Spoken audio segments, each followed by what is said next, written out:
Good evening, Lizzie boys, and welcome back to my channel. Today, we're going to be making another Lizzie is Bored vlog, so we're just hanging out, you and me, all casual. Isn't that fun? To start things off, I'd like to show you something that I thrifted recently. These two Rainbow High dolls. As you can see, it's my favorite of the Rainbow High twins, Laurel. She's super cute, got both her earrings, but no shoes. Not a problem, I would like to redress her anyway, because let's face it, this dress is horrendous. It's not very nice, not very good. Her hair is going to be fun to fix as well. We're gonna work it out, we're gonna do it. I also got this Stella in the bundle, and I'll admit I was mostly buying for Laurel, but I was hoping she would have the neck articulation, and yeah, unfortunately she does not. It's just side to side only, so most likely going to sell her. Yeah. I'll wash her hair though, because this glue is terrible. It's awful.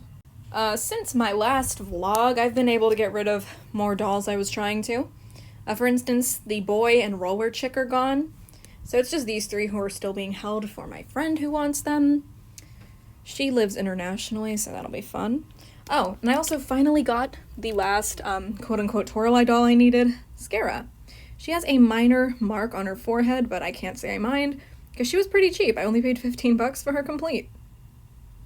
And I do mean complete. She even has her little thing. I could just give that to Toralei if I wanted to. The purse is basically the same. Yeah, so I also completed my Scara Screams collection. I have every Scara doll now. Got her first one. I have I Heart Fashion on here somewhere. You can see my Student Disembodied Council one. I Heart Fashion's back there. All the way in the back. Yeah, you might be able to see her. And I have her Ghoul Fair doll right here. This one's super cute. I really love the pink lips on her. Okay. I had her holding her cake. I guess she dropped it on the Meowlity's tail. I'll just leave it like that. It's kind of funny. Okay. What was I gonna say? Because I was gonna say something, but then I got distracted by that. Okay. Brain is confused. I might need a second to reboot. Okay, I talked about this on Instagram, but I saw the funniest listing I've ever seen. It was a listing for Pennywise, obviously. And you guys know how it is with her. She gets expensive. But you know, the price isn't always worth it. So, as you guys may know, this collar up here, I don't believe is supposed to be a separate piece, but it is. Yeah, it's a separate piece. And the hair is very curly, right? It's also not the highest quality hair type. Basically, I saw a destroyed Pennywise on Mercari today. They originally wanted like $400 for her, and I'm going to show you why that's insane in a second. But they lowered the price and ended up selling her for $200, which is still insane considering the condition that the doll was in. This is my good conditioned one. This is one that I got in the box for like $100 last year, and yeah, I've just been displaying her ever since with my Toraleis as like a bit of an ironic joke that like only maybe 5 people would understand. Okay, so we're on Mercari.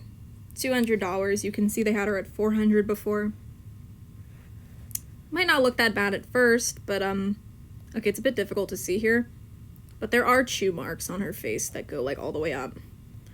I should also mention that the doll has been rebodied. You can see from the hands, because these are ever after high hands and not her gloved ones. The hair is self-explanatory. The doll's outfit is ripped in various places. It's ripped here. It's ripped there. She's missing the collar. It's ripped on the side here. Basically, the doll is just beat to shit. And I cannot believe how insane Monster High prices have gotten that someone willingly paid $200 for that. Like, it's honestly madness. These dolls shouldn't be so expensive. And when it comes to the collectors, they always go up in price, yes. But the way that Pennywise and the twins went up was insane. Like, when you think about it, Pennywise was originally sold for $60. That means $200 is already insane. And even worse, to add some lore to the situation, apparently the doll was originally sold on Facebook Market for around $90, no body. Well, actually, no, I think she did have the beat-up body, and the seller confirmed that she had been eaten by a dog. So, you know, like, that's fun. I should clarify, I'm not trying to shame the seller or the buyer, because I get it, these dolls get crazy expensive, so If you want to, like, take a shot at a beat up one and try to fix her and have her in your collection, you know, like, that's fine, you know? I get it. I totally understand. I'm just still flabbergasted that she sold for $200. I'm just, you know, flabbergasted, pretty much. That's just, like, the only word I can use to describe it. It's just, like, wow, this is how bad it's gotten, you know? But yeah, that listing has been on my mind ever since I saw it. It's just, the doll is so beat up. Again, like, I'm just shocked that the doll got into that condition in the first place. Like, when it comes to expensive collector dolls, obviously you want to try to take the best care of them you can, but sometimes accidents do occur. For example, I'm going to share my own embarrassing story. So, I started collecting the Comic-Con exclusive Monster High dolls when I was very young, because I started collecting Monster High when I was very young. So, when I first got Valentine and Wisp, I was so excited, I was so happy that I was bringing Wisp around the house with me everywhere. And I ended up leaving her downstairs. This hand here belongs to I Heart Fashion Wisp. My I Heart Fashion Wisp doll, you may notice that her hand looks slightly off. It's a repainted Gigi hand, and I had to make my Comic-Con Wisp wear that for a while. Why, you may ask? Because I accidentally left my Comic-Con Wisp downstairs for too long, and my dog got to her and chewed her hand. I should also mention, this is the only time my dogs have ever chewed on one of my dolls when I left them downstairs. Like, I've done it before. I've accidentally left dolls downstairs before, and the only time it ever happened that one of my dolls got chewed by my dog was when I left Wisp down there. I've been looking for another Wisp hand for years just so I can get rid of that repainted Gigi hand, but then Comic-Con Wisp, well, no, she was always expensive. I Heart Fashion Wisp got expensive, so now I can't get a replacement hand for her. So she's been stuck with this repainted one for years. Fortunately, I did a really good job color matching. But yeah, that's my little story. So, basically, bad things happen to any and everyone, no matter how careful you are. Though I was pretty careless in that story, but still, you get the idea. But yeah, all that aside, today I've just been hanging out. I had the day off, so I got to go hang out with my friends. And I bought a Lego set for my friend at the flea market this past weekend. He wanted it. It was like a Star Wars one. And, it was cool. It was like a cool looking one, but I'm not that into Star Wars, so I don't know what the hell it was. It was like some Sith Lord thing. Like, what the hell's a Sith? What is that, you know? Sorry, I'm just not a Star Wars fan, but, I know some of you might be. It was, Old Republic, I think? I don't really know what these terms mean. But we were going through the set, and all the pieces were jumbled up. There were some things that were somewhat assembled, so we were just digging through it, looking for the pieces that he needed. It was fun. There was me and my two friends. The one was building it, and me and the other one were just looking for the pieces. Maybe I should make a video with my friends sometime. I wouldn't want them in here, though.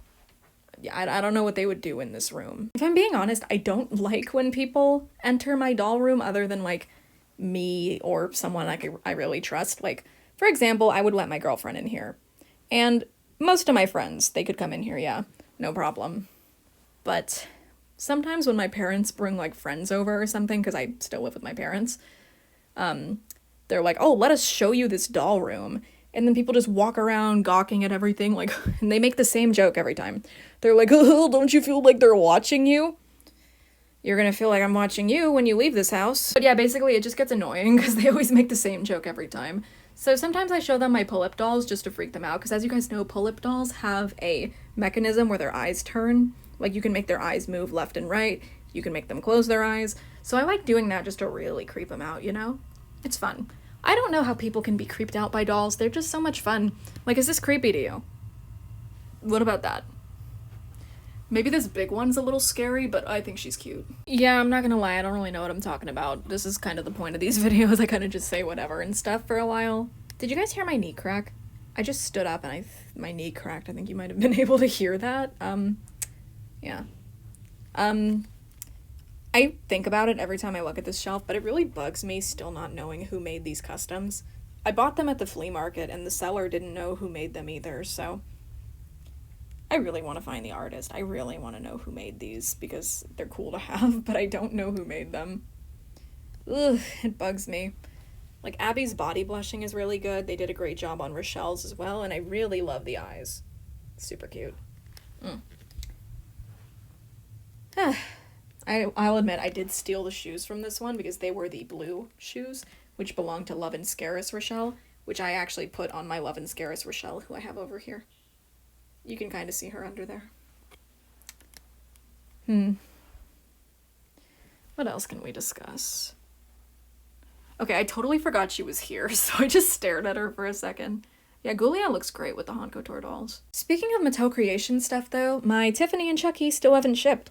It said it was going to ship on May 5th, which, by the way, is my girlfriend and I's anniversary, so I was excited. I was like, oh, the lesbians are winning in 2 ways on that day. Because, you know, they gender bent Chucky and Tiffany to make them a lesbian couple. And I'm a lesbian in a couple. You get what I'm saying. But, yeah, I thought it was cool. But then mine didn't ship, and they still haven't shipped. I would like them to. I want my Tiffany and Chucky. They're fun. Speaking of Tiffany, actually, I'm going to give her this Roxy jacket that I have 2 of. Because I have extra twins Roxy pieces for myself. So I'm going to give her this jacket when I get her. Because it's cute. It's a bit more accurate to her style. In the movie, at least. I forgot I had that. But yeah, I think I'm going to call it here. I just wanted to make like a quick thing for fun. So yeah, thank you guys so much for watching. And as always, I hope to see you in my next video. Bye!